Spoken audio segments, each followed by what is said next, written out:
ሰላም ውድ የምረስቢ ቻናል ተከታታዮች እንደምንከረማችሁ። ዛሬ ይዤላችሁ የመጣሁት እዚህ ጋር የምታዩትን የዱባ በእንጀራ ፍርፍር ይሆናል። በጣም ቆንጆ ተደርጎ የተሰራ የምግብ አይነት ነው። እስከ መጨረሻው ድረስ አብራችሁን ቆዩ።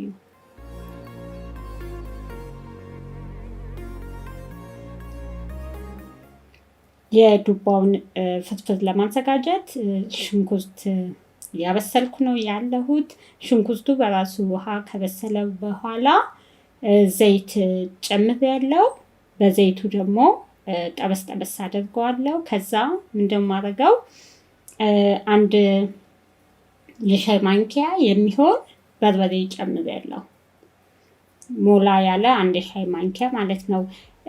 ምንድነው የተጠቀምኩት? እኔ ድልህ ነው የተጠቀምኩት። ባለፈው ያዘጋጀው ድልህ ነበረኝ፣ እሱን ነው የተጠቀምኩት። ያው ለማቁላላት ያለውን ጊዜ ይቀንስልኛል፣ ምክንያቱም የበሰለ ስለሆነ አያቃጥልምም፣ ጊዜያችሁንም ይቆጥባል።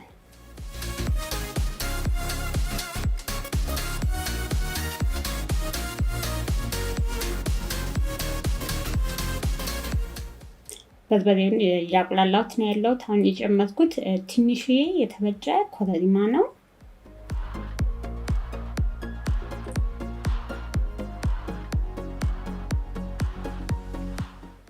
አሁን ምንድነው ያደረኩት? የተከተፈ ቲማቲም፣ ፍረሽ ቲማቲም ሆኖ ጎረድ አድርጌ ነው የከተፍኩት። በጣም አላደቀቅኩትም። ከዛ ቲማቲሙን አበስለዋለሁ።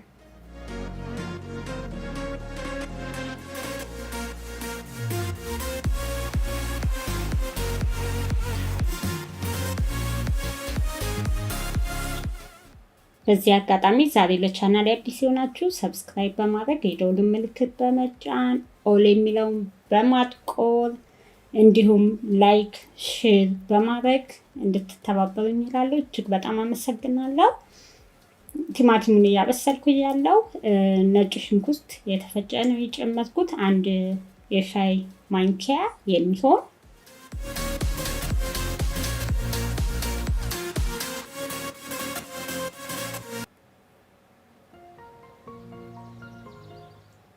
ቲማቲሙ ሙሉ ለሙሉ ድብን ብሎ እንዲበስል አላደርገውም።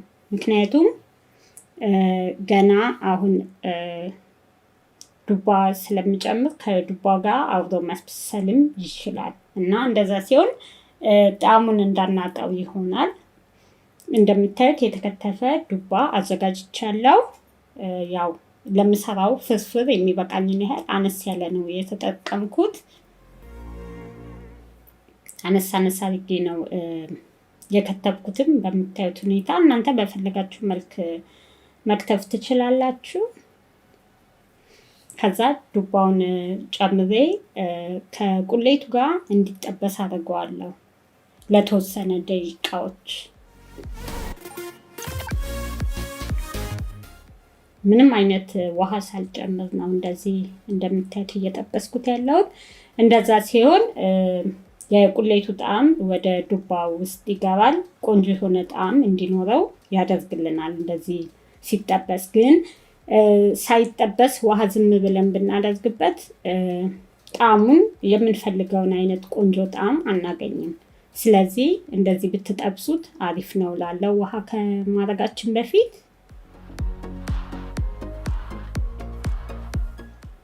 እኔ ግማሽ ድረስ እስኪበስል ድረስ እንደዚህ እየጠበስኩ ነው ማለት ነው ያበሰልኩት። በመሀል እየከደንኩ አየት እያደረኩት፣ ምክንያቱም በመሀል ማማሰል አለባችሁ። ስለዚህ አሁን ግማሽ ድረስ በስሎልኛል። የሚበቃኝን ያህል ውሃ አደርጋለሁ።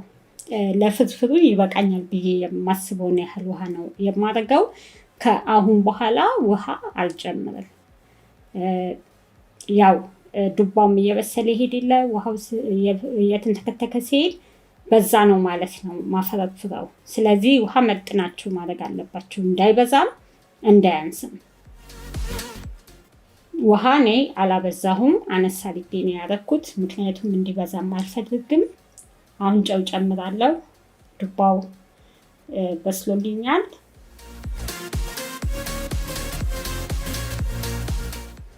ያው ውሃ ሲበዛው የምናገኘው ጣዕሙ እየቀነሰ ይሄዳል። ከቁሌቱ ከዱባው ጋር ከሁሉም ጋር የተመጣጠነ ውሃ ነው ማድረግ ያለብን። አሁን እዚህ ጋር ደግሞ የጨመርኩት የመከለሻ ቅመም ነው።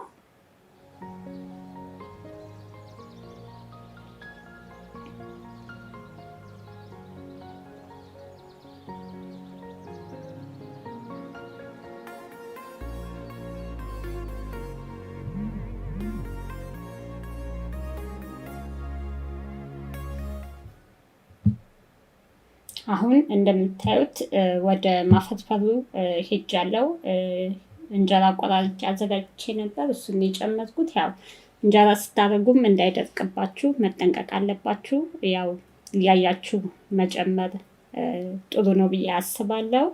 ምክንያቱም እንጀራው በስቶ ሶሱ ካነሰ ጣዕሙን አናገኘውም። ስለዚህ ረጠብ ያለ ቢሆን ጥሩ ነው ብዬ አስባለሁ። የምናፈረፍረው ፍርፍር እንዳይቦካብን ቀስ እያልን እናፈረፍረዋለን። የፍርፍር በጣም የሚጥም ቆንጆ የሆነ አዘገጃጀት ነው። በዱባ ሞክሩት፣ በጣም ነው የሚጥመው በአሪፍ ሁኔታ።